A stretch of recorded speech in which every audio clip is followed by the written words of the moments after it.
Welcome to the Tech Egg. Don't get scrambled. Enjoy the video.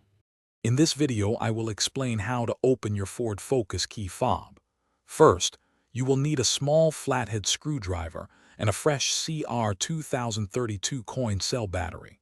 Having these items ready will make the process smooth and quick. Make sure you have a clean, well-lit area to work in, as the internal components are small and delicate. This guide will help you replace your battery in just a few minutes. Now, let's open the key fob. Look for a small indentation or seam along the edge of the fob, often near where the emergency key slides out. Carefully insert the tip of your small flathead screwdriver into this slot. With a gentle twisting motion, you can begin to separate the two halves of the key fob casing. Take your time to avoid damaging the plastic.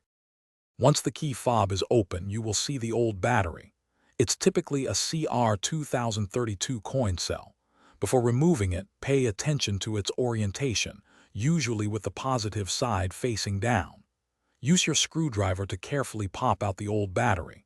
Then, take your new CR 2032 battery and slide it into place, ensuring the positive side is facing the same direction as the old one.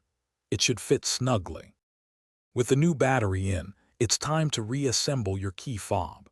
Carefully align the two halves of the casing and press them together until you hear them snap securely into place. Double-check that there are no gaps around the edges. Finally, test your key fob by trying to lock and unlock your vehicle's doors.